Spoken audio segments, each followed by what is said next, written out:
حضرت عبداللہ ابن عباس رضی اللہ تعالیٰ عنہ سے مروی ایک روایت ہے، میں ایک دن حضور کے پیچھے بیٹھا ہوا تھا، سواری میں حضور کا ردیف تھا، تو حضور نے فرمایا، اے بیٹے، اے لڑکے، میں تجھے کچھ کلمات سکھاتا ہوں، تو اللہ کے حقوق کا خیال رکھ تو وہ تیری حفاظت فرمائے گا۔ تو اللہ تعالیٰ جل شانہ کے احکام کی حفاظت کر، تو اسے اپنے سامنے پائے گا۔ اذا سألت فاسأل اللہ، جب سوال کرے تو اللہ سے ہی سوال کرے، اللہ سے مانگنے کا مزاج پیدا کر لیں کہ فرمایا تمہارے جوتے کا تسمہ بھی ٹوٹ جائے تو وہ بھی اللہ سے مانگو۔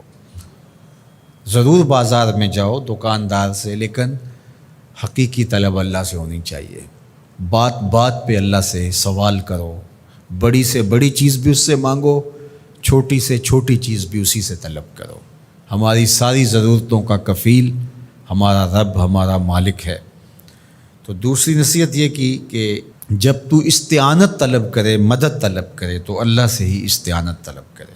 وعلم، اور جان کہ اگر ساری امت، سارے لوگ، پوری قوم جمع ہو کے تمہیں فائدہ پہنچانے کی کوشش میں لگ جائیں تو تمہیں وہی فائدہ پہنچا سکتے ہیں جو تیرے لیے تیرے رب نے لکھا ہے۔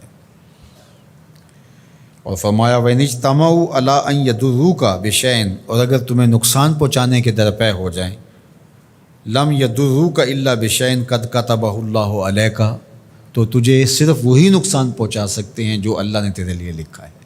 سارا زمانہ بھی مخالف ہو جائے، تیرا کچھ نہیں بگاڑ سکتا۔ ہاں، تیرے مقدر میں اگر کوئی چیز، کوئی بگاڑ لکھا ہے تو وہ ہوگا، اس کا ذریعہ وہ بن جائیں گے۔ تو اس لیے پھر اسی سے مانگو، اسی سے طلب کرو۔ رفعت الاقلام وجفت الصحف، جو لکھنا تھا اللہ نے لکھ دیا، لکھنے کے بعد قلم اٹھا لیا گیا اور جن صحیفوں پہ لکھا تھا وہ خشک ہو گئے۔ اب کتابیں بند ہیں، تو اس لیے اس نے تیرے لیے جو لکھا ہے وہ ہو کے رہے گا، تو خام خواہ لوگوں سے ڈرنے کی ضرورت نہیں ہے، اور تیرا فائدہ، تیرا نقصان اسی کے دستے قدرت میں ہے، تو اسی سے طلب کر، اسی سے مانگ۔ اور فرمایا تو اللہ تعالیٰ جل شانہ کو رخاء میں، خوشحالی میں یاد کر، یعرفک فی الشدہ، وہ تجھے مشکل میں پہچانے گا۔ یعنی جو شخص خوشحالی کے دور میں اس کے پاس دولت ہے، صحت ہے، تو اللہ تعالیٰ کو فراموش نہیں کرتا، اللہ اس کی بدحالی کے زمانے میں اس کو فراموش نہیں کرتا۔ وعلم، اور جان، ان النصر مع الصبر، کہ جو مدد ہے وہ صبر کے ساتھ آتی ہے۔ وان الفرج مع الکرب، اور کشادگی جو ہے وہ مشکل کے ساتھ آتی ہے۔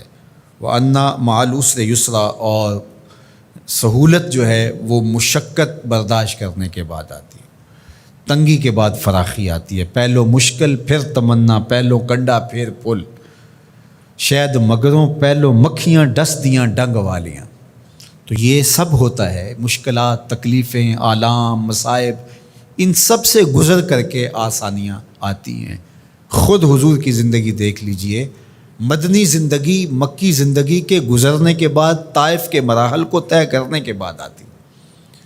تو ہم ڈائریکٹ اگر چاہیں مکی زندگی کو اختیار کیے بغیر اور طائف کی مشکلات اور سنگلاخ راستوں سے گزرے بغیر مدنی برکتیں حاصل کرنا، تو وہ نہیں پا سکتے۔ تو یہ اللہ تعالیٰ نے ایک نظام رکھا ہوا ہے۔